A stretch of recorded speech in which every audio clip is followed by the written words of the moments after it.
me. 3, 2, 1.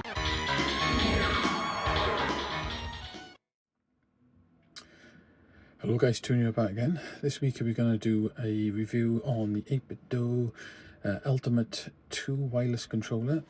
I bought this, it's the 25th of April I had it delivered, but I didn't want to basically just check out a review and not give it a proper go. So I've been using this since then on PC. I've gone through the new Doom on it, various other PC games, shoot 'em ups, all sorts of stuff I've played this on. So I can tell you exactly what this thing is like. So this is the actual pad. This is the follow-on to the original 8bitdo Ultimate pads, which are very nice. I do have one.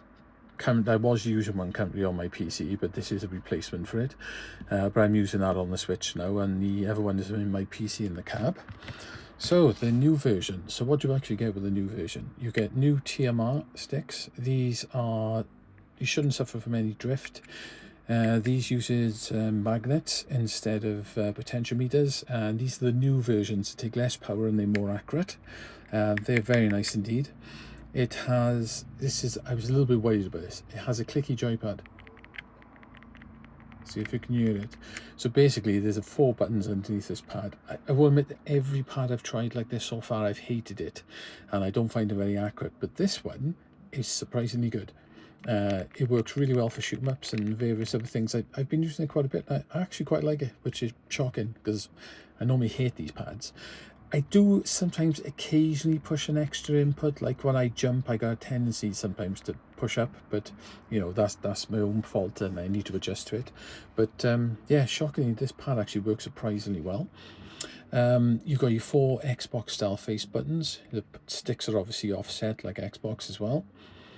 You have your start and your select, you have your home button, you have a button here which changes the LEDs, plus if you hold it down and press a button you get auto fire. All this is configurable inside the 8bitdo PC software, by the way. This is an extra configurable button. You can configure to whatever you want.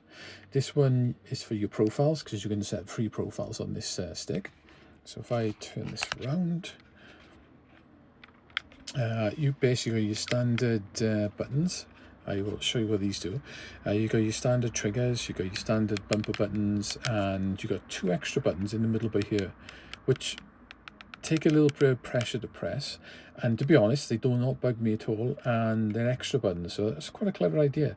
They managed to fit it in somewhere where you don't really hit them. You've got your sync button, and you got your USB-C charging. This is where the clever bit comes in.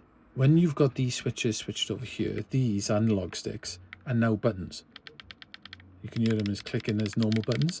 So say you're playing a first-person shooter and you want to shoot instantly, you click them across and they instantly become a button, which is very clever. And if you click them back the other way, like so, they become full analog sticks. Very clever idea. Works perfect as well. I played through Doom using this. I was a little bit worried these buttons would break, but I battered this pad playing Doom and various other games, and it still works perfect. So yeah, so that's quite a clever little feature. You've also got your inside buttons as well, your little paddles, which can be configured to whatever you want.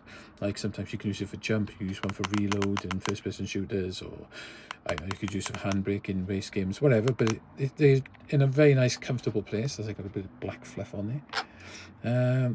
They're in a very nice place, can be easily used. The button there is for 2.4 gigahertz and Bluetooth. I say this pad it says it's compatible with Android, but you may want to try it on other things. You'd have to try it to see if it works, but all they say is compatible with Android. And 2.4 gigahertz comes with a dongle in the base. I'll show you that in a minute. I don't know whether you can see. Maybe it's here on this side better if I get close. Maybe not. The actual you go. It's got like a texture to the plastic, which gives you a nice bit of grip. You can hear my finger going over it there. So yeah, it's got texture all over this, which is quite nice. Let's say if we turn this on, oops, knocked that over then. If you turn this on, you can see we've got lights around the actual sticks, which is quite nice. You can change the color of these lights. Like if I turn that off, Comes with 3 different colors as a standard or off.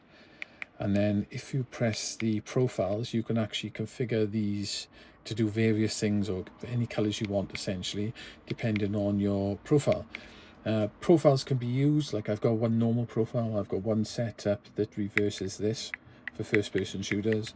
I've got another one that changes the analog stick to a D-pad, and various other things I've set up. You can set like macros, all sorts of things. It's quite a clever bit of software, and you can literally mess around with everything on these pads.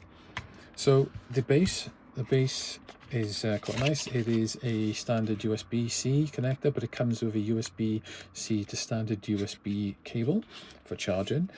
Underneath here is the actual 2.4 gigahertz dongle. This comes out. You can basically use this dongle, you can plug it into a device, this USB-C.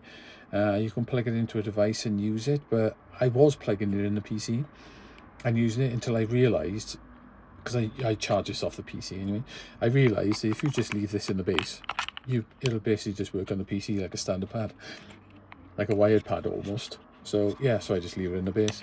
It was the same with the other ones. I didn't realise you could actually do it. I thought you had to plug the dongle in.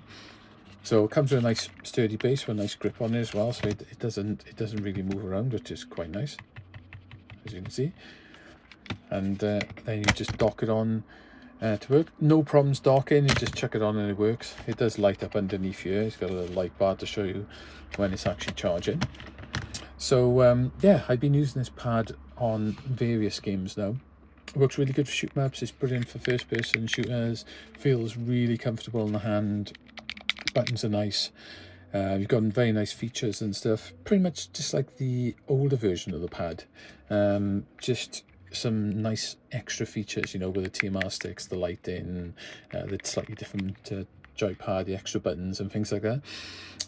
So yeah, if you like the original one, I would definitely recommend picking this up as a little bit of an upgrade. I don't regret buying it. It's a very nice controller, which is pretty much my main controller for the PC now, because it works with everything. So you'd never get any problems.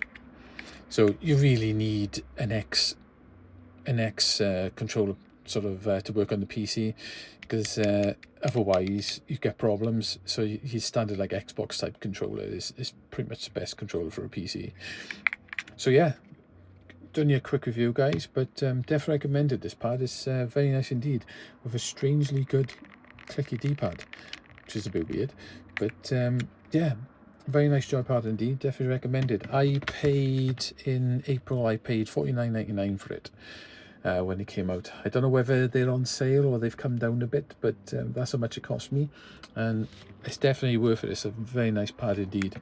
I really do like the way you can change these into triggers or buttons as well. That's really handy, really easy to do as well. So yeah, your standard 8bitdo quality, very, very nice. Hasn't broken, battered this thing for the last 2 months and it works perfect. So anyway, guys, that's a nice little short review of this. So definitely recommended pad. So I'll catch you again with another review. So take care, guys. Ta-da.